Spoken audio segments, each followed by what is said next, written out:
নমস্কার, জ্ঞান সঙ্গমে সবাইকে স্বাগত।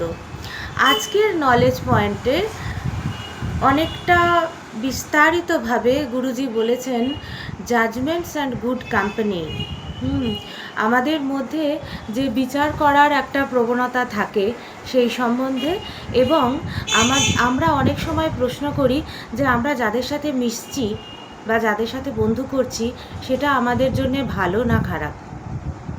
হ্যাঁ, তো সেটা আমরা কিভাবে বুঝবো?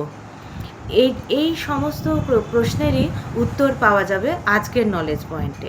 ফার্স্ট গুরুজি শুরু করছেন এইভাবে যে যদিও তুমি শুনেছো যে বিচার করতে নেই, কিন্তু আনঅ্যাভয়েডেবলি বিচার আসে in our day to day life. তাই লোকের আচরণে এবং ব্যবহারে সেটা তুমি অ্যাপ্রুভ করতে পারো বা ডিসঅ্যাপ্রুভ করতে পারো, এইভাবে কিন্তু বিচারটা আমাদের চলেই আসে ভেতরে। কিন্তু সবসময় মনে রাখবে যে এভরিথিং ইজ চেঞ্জিং, সবটাই হচ্ছে পরিবর্তনশীল। And do not hold on to judgements, তুমি তোমার বিচারের মধ্যে কিন্তু স্টিক করে থাকবে না।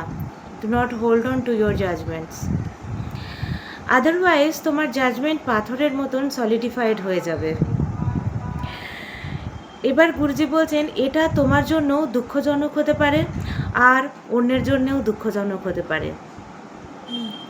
যদি বিচার বিবেচনা খুব হালকা হয় এবং বাতাসের মতো হয়, সুবাস এনে দেয়, তবে তা আবার সরেও যেতে পারে, কিন্তু সেগুলোর কখনোই স্থায়ীভাবে থেকে যাওয়াটা উচিত নয়। আমি একটা কোনো ধারণা করে নিলাম, কোনো একটা কিছু বিচার বিবেচনা করে নিলাম, হ্যাঁ, সেইটাতেই যদি আমি স্টিক করে থেকে যাই সেটাও কিন্তু ঠিক নয়। কারণ গুরুজি তার আগের সেন্টেন্সেই বলেছেন এভরিথিং ইজ চেঞ্জিং। হ্যাঁ, সব কিছুই পরিবর্তনশীল। জাজমেন্টস এতটাই সাটেল যে তুমি এর এক্সিস্টেন্সের ব্যাপারে অ্যাওয়্যার। বিচার বিবেচনা বা বিচার বুদ্ধির বিষয়ে এতটাই সূক্ষ্ম যে তুমি হয়তো এটার অস্তিত্ব সম্পর্কে সচেতনও নও। তাই কাউকে বিচারপ্রবণ বলে বা বিচারকারী হিসেবে আখ্যায়িত করাটাও আসলে এক ধরনের বিচার। আমি যদি কাউকে আখ্যায়িত করি যে সে খুব বিচারপ্রবণ, তাহলে সেটাও তো এক ধরনের বিচার। সেটাই বলছেন, কেবল অস্তিত্বের সেই অবস্থায় যখন তুমি ভালোবাসা এবং করুণার পরিপূর্ণ থাকো, তখনই তুমি যাবতীয় বিচার বিবেচনা থেকে মুক্ত হতে পারো। অস্তিত্বের সেই অবস্থায় যখন তুমি ভালোবাসা এবং করুণায় পরিপূর্ণ থাকো, ভীষণ ইম্পর্টেন্ট কথা, তখনই তুমি যাবতীয় বিচার বিবেচনা থেকে মুক্ত থাকতে পারো। তাহলে যাবতীয় বিচার বিবেচনা থেকে মুক্ত থাকার উপায় ভালোবাসা এবং করুণায় পরিপূর্ণ থাকা। তবুও বিচার বিবেচনা ছাড়া পৃথিবী চলতে পারে না। কোনো কিছুকে ভালো বা মন্দ হিসেবে বিচার না করা পর্যন্ত তুমি কোনো কাজই করতে পারবে না।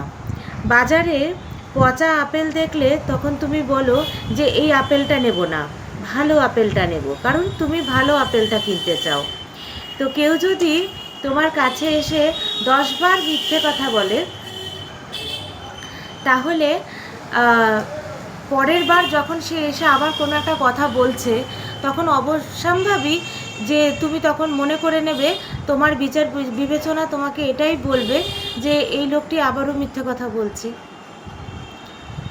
তো এটা আমাদের সঙ্গে হয়ে থাকে, তাই না?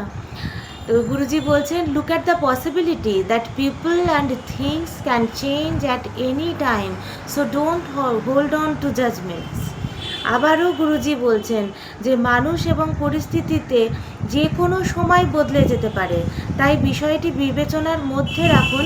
তাই কোনো বিষয়ে আগেভাগে কোনো সিদ্ধান্ত বা ধারণায় আটকে থাকবে না।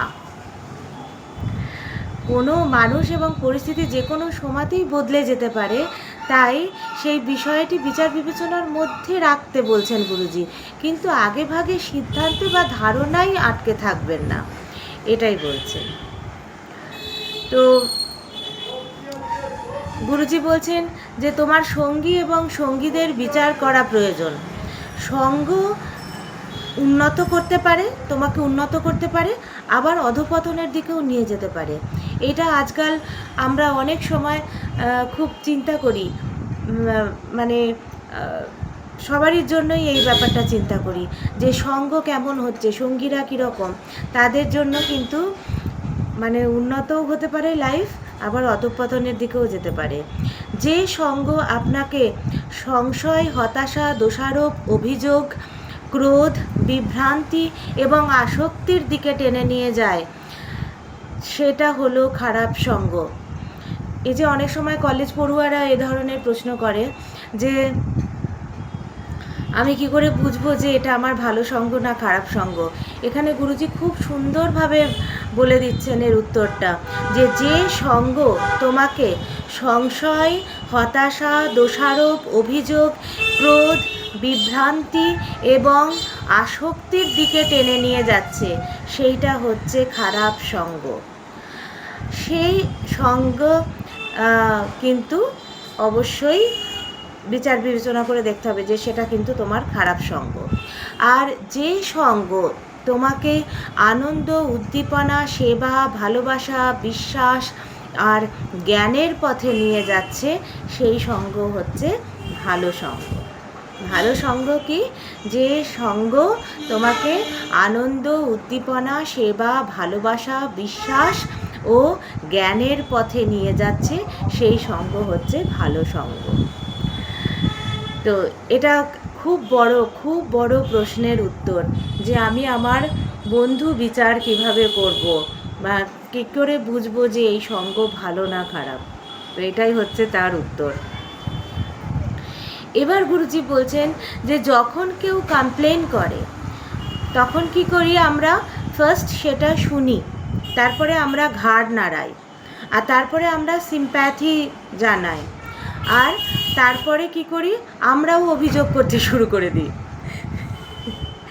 এইটা সত্যি সত্যিই ঘটে আমাদের সাথে। যখন আমাদের সামনে কেউ এসে কমপ্লেন করে কোনো ব্যাপারে, তখন ফার্স্ট আমরা কি করি? সেটা শুনি, তারপরে আমরা ঘাড় নাড়াই, হ্যাঁ ঠিকই তো, ঠিকই।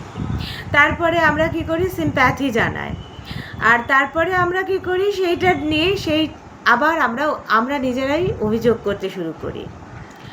তো এখানে আরেকজন ডিভোটি তিনি বলেছেন যে আমি কনফেস করছি গুরুজি আপনার কাছে যে এগুলো অ্যাবসলিউটলি রাইট। আরেকজন বলছে জয়েন দ্য পার্টি। তো এগুলো হয়েই থাকে যখন সবার সাথে গুরুজি দেশে বিদেশে কোনো নলেজ পয়েন্টস শেয়ার করছেন, তো তখন এগুলো খুব অন্তরঙ্গ বার্তালাপের মধ্যে এগুলো হয়ে থাকে, যে সবাই তখন এরকম বলছে। তো তারপর গুরুজি বলছেন, এটাও খুব নলেজের কথা, যে your company can create hell for you in heaven or heaven for you in hell, জাজ ফর ইয়োর সেলফ। তোমার সঙ্গী সাথীরা স্বর্গকে নরক বানিয়ে দিতে পারে, আবার নরককে স্বর্গও বানিয়ে দিতে পারে, তো তোমার জন্য সেটা বিচার করো। এটা ভীষণ ইম্পর্ট্যান্ট, খুব ইম্পর্ট্যান্ট গাইডলাইন আমাদের জন্য। তো এই হচ্ছে আজকের নলেজ পয়েন্ট। আশা করি সবার খুব কাজে লাগবে, খুব মানে ডে টু ডে লাইফের জন্য ভীষণ ইম্পর্ট্যান্ট নলেজ পয়েন্ট। তো সবাইকে শেয়ার করে দেবেন। কমেন্ট বক্স খোলা আছে, কোনো কমেন্ট করার থাকলে নিশ্চয়ই করবেন। ডেসক্রিপশন বক্সে ফোন নাম্বার দেওয়া আছে, সেখানেও আপনারা হোয়াটসঅ্যাপ করতে পারেন। আর সবাই খুব ভালো থাকবেন, সুস্থ থাকবেন।